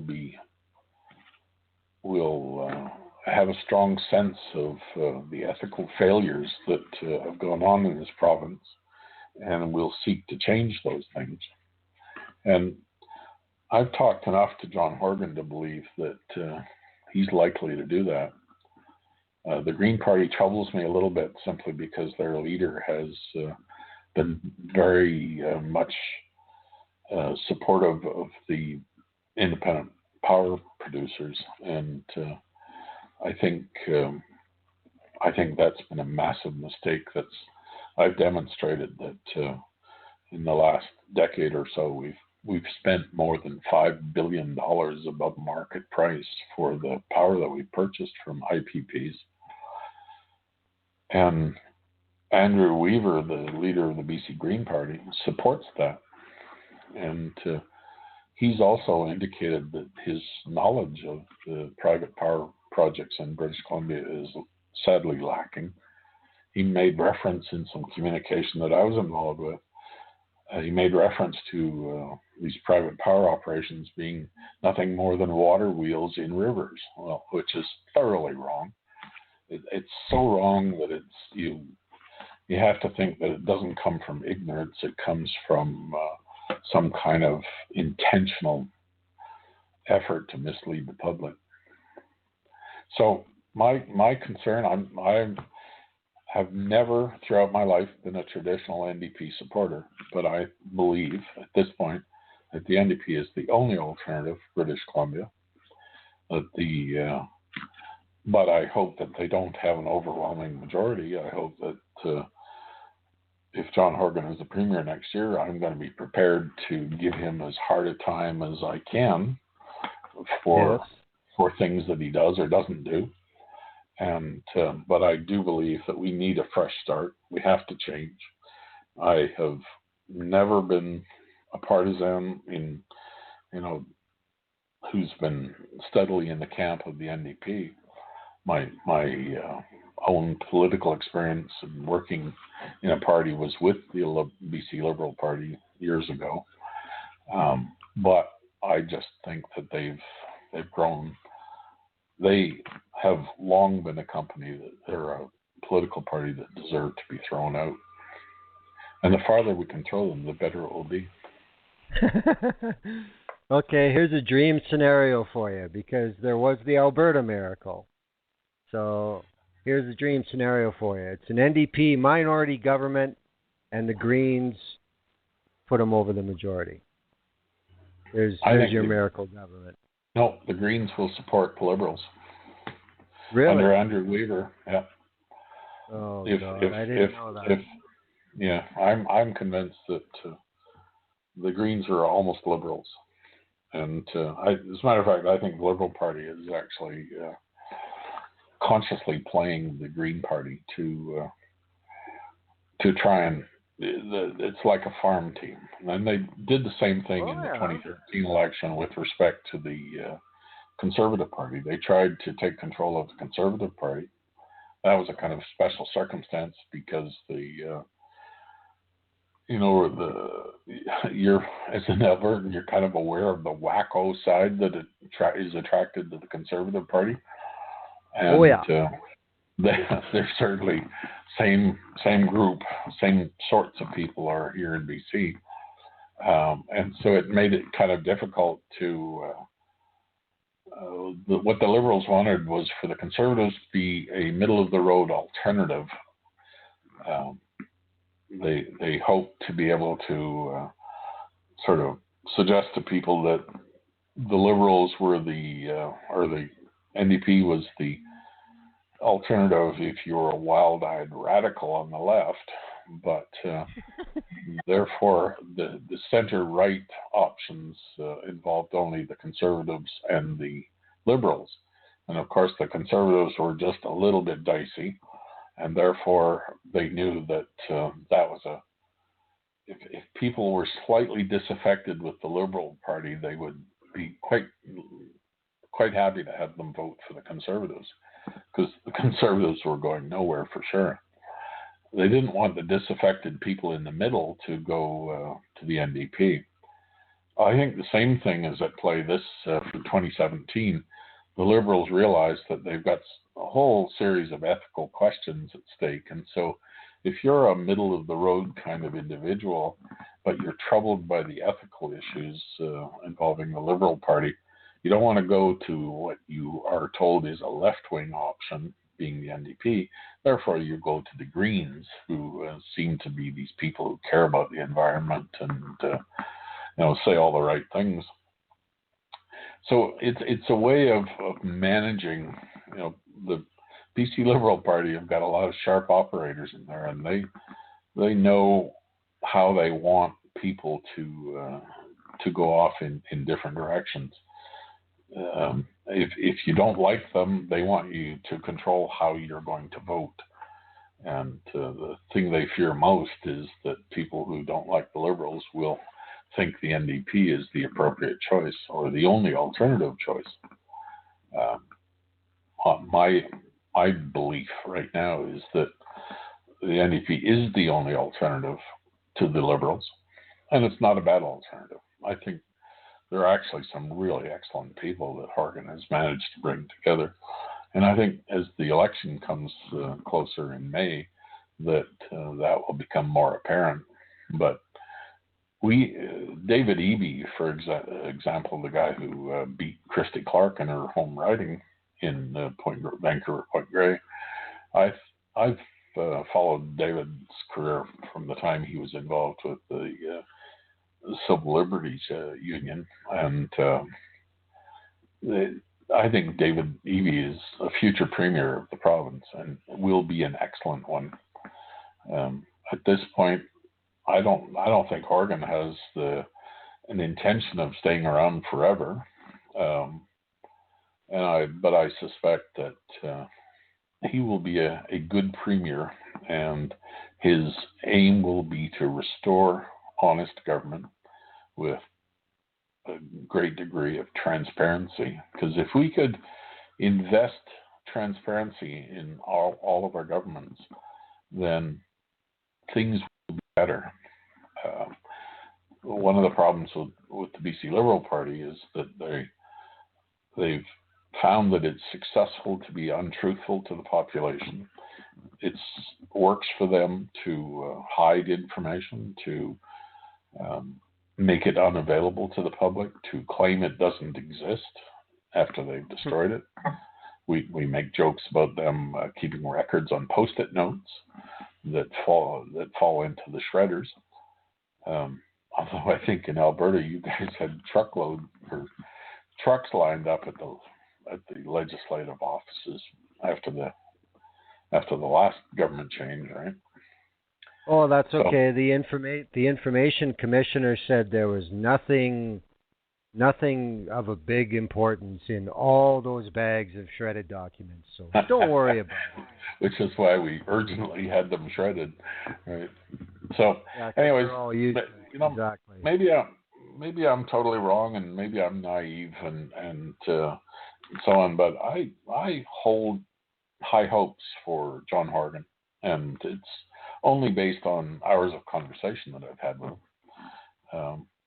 But I think we have an opportunity to improve our government, but I want to see it improved structurally, so that it's not dependent on whether we have an ethical premier or an unethical one.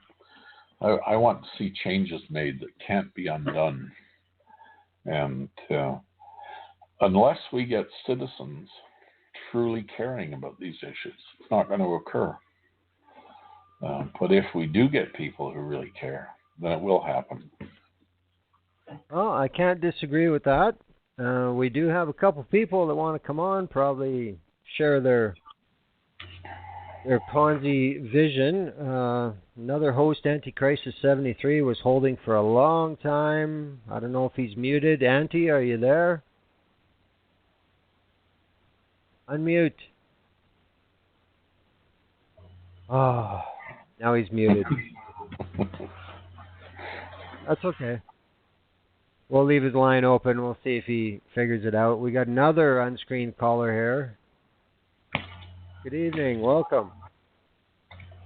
Yeah, hi. Welcome. My name is, don't worry about my name. I go by the name of Prompt File. and I've been sitting here and I'm listening to your show and all, and I'm understanding what's going on with the government. I understand how they run their little scenarios and so forth. But this is my question to you guys. Now, if you guys were to restructure the government, do you think everyone will be able to get an equal share? I don't think that there's not enough to be equally shared. Some of us have to suffer while the others rise, and that's a part of life. It's like a part of nature. So if the government does it and people want to restructure it, don't they think that by restructuring it, they might make it a little worse than what it is right now? The idea of equality, to me, the important thing is that each of us has equal opportunity.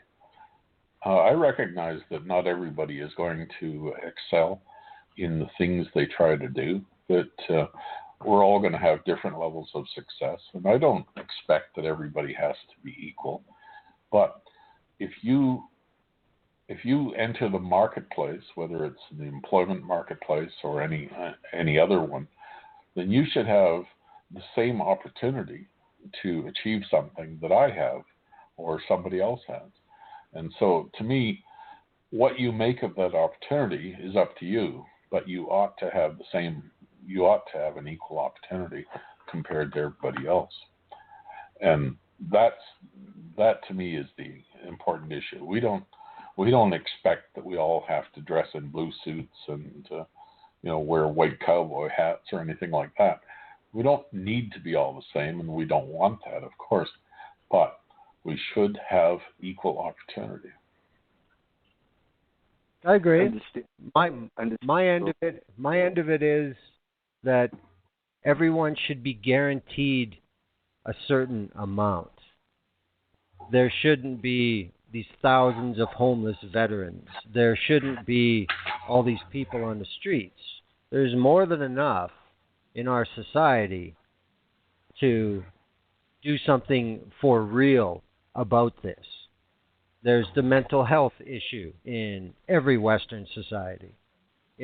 That's what I see the purpose of government being, the maintainer of the dignity level for everybody, because they're supposed to act for everybody. So I wish they'd finally do it. In British Columbia, the representative for children and families has put out a report recently about the degree of sexual abuse and violence that children in government care have experienced. And this has been going on for years, and I think it's simply appalling. No, it's definitely in the Western Hemisphere, especially in North America and America. Kids who's in I could say governmental care, like foster homes, orphanage and so forth, 90% of them goes through some form of mishap in their lives. I have not come across one female who was not living in a freaking foster home that didn't have some issue arrive from being there. It's I could understand they want to help. I could understand the government is there to help. But can the government really personally inspect every home, inspect every child, make sure everything is going on in a correct manner? Right now, the system is so crazy and out of hand that all they keep doing is feeding the monster. They keep feeding the monster, and when the beast is fully grown, no one knows how to control it or to even dissolve the beast. Now, like I said, 90% of the females that I actually spoke to that used to be in either foster home or some form of orphanage went through some form of mishap, maybe sexual, maybe misabuse, maybe it's something that they went to the hospital for because they got beaten. It's really nuts when we expect the government to take care of a situation to deal with the kids like that, and it's not really happening. I can understand people are concerned. They call the report unto, other people, the DCF and child services and so forth. But when you really look at the statistics that these kids is coming out, especially in North America, they're coming out of these foster homes, you're expecting them to have a different life, but their life is leading into two possibilities. One, I'm going to run on the streets, or two, I'm turning into a prostitute and I need drugs. It never fails me. Society is just nuts, and the beast is so crazy, and without the government actually having some form of bylaws or laws that we could abide to, we will run amok. And I can understand. I'm going to cut you, and I can understand a lot of people would love the government to make a lot of stuff and a lot of laws concerned and based off of moral issues. Now, I can understand it's morally wrong to do harm to someone, but you cannot look at the government and say, okay, create a law and have it morally based. You have to have this shit like universally based. Universally based is like, we all know the universal law. Whatever you do not intentionally cause harm to someone just so you can make progress. And that's what's basically going on right now on planet Earth. Every government, every society, every one of these people, they intentionally cause harm to everyone else so they can make a dollar, which is like universal law. I think you're not incorrect. I think what you say, that your analogy of the beast is correct. That we need to provide resources to deal with those issues. And that's where government makes the mistake, is that we have tried, in British Columbia at least, we have reduced the resources over time that were once applied to the problem areas of our society. And so that if you get, for example, when children grow who are in government care and they go beyond a certain age, government says, okay, you're now legally an adult and we don't want anything further to do with you. And yet everybody knows that young adults need assistance as much as teenagers do. And yet we don't want to pay for those resources. So we have to commit resources to improve behaviors. And it's the same with education, that if we're trying to save money by having fewer resources committed to education, we're going to pay a price for that in the future. So I think every young child that, whether they're in a typical family situation or if they're in a government care situation, they still have to have resources, and we need to be willing to pay for those. And when government tries to save money by, as you say, they create beasts that are going to be problematic in 10 or 20 years' time. We have to change that, but we have to do it early. I understand where you're coming from, and it's like this, okay? Now, a child that's living in North America, and somewhere in America, and him or her is in foster care. At this foster house, they have what is known as points. So they give you points for good behavior. They give you points for doing this and that and the other.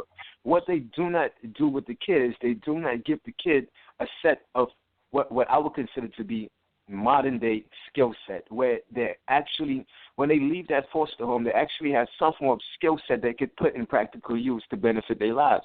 Now, 90% of them to 100% of them come out of these homes and has nowhere else to progress to or nowhere else to turn to. Now, their mind is set into this point and pleasing mentality because of what they had to go through growing up in a foster home. And how I know that is because I actually was living in a foster home for a little bit. And I know about this point shit and this, or be on your best behavior and how you got to be in society and so forth.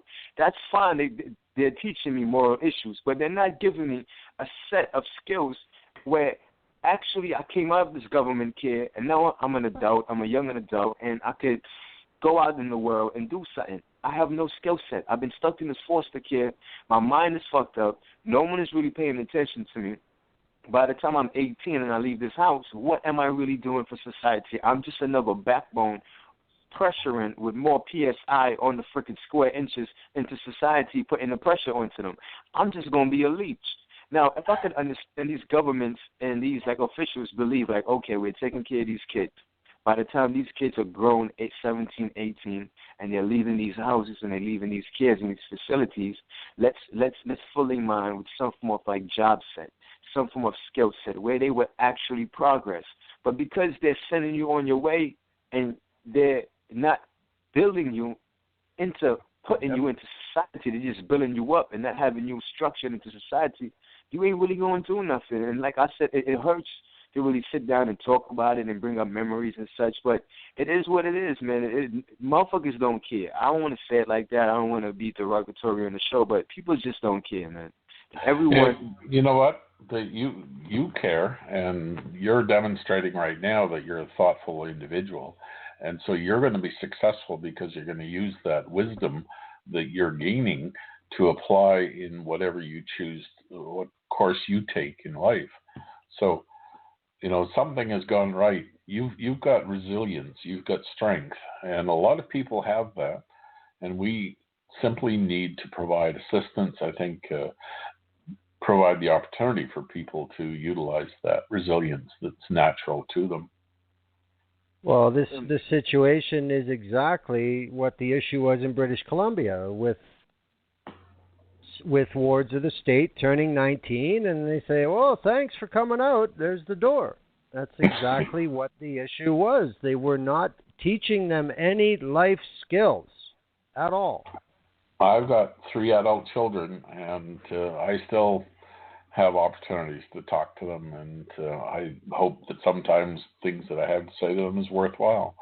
And I think all of us, when I was in my 40s, I was still learning about life. In this past week, I've learned about life, and so it's an ongoing situation. It doesn't matter whether we're 20 or 30 or 50 or 70. We can make life better for ourselves. We just have to work at it. But we should also be trying to help other people. Makes sense to me. It definitely does, because if you as a person, so for instance, now there was 11 of you guys grew up in this foster home, and after you all left, you realize out of the 11, only one of them or 2 of them actually made some form of like life for themselves, and the rest of them is like caught up into this, like, I don't know, maybe because of my generations of my mother doing some nutty shit and my father doing some crazy shit. Maybe I'm falling into that. Who knows? But it seems like as we come out of that door and we come out of the key of like the ward of the state, it seems like we are on your own, and you just in society and you just straying about. Like, it's so many of them. It's like so many of like my brothers and sisters and so forth. Like, I try to keep in contact with. And you can't get them. They got no phone. They got no job. They living at someone's crib.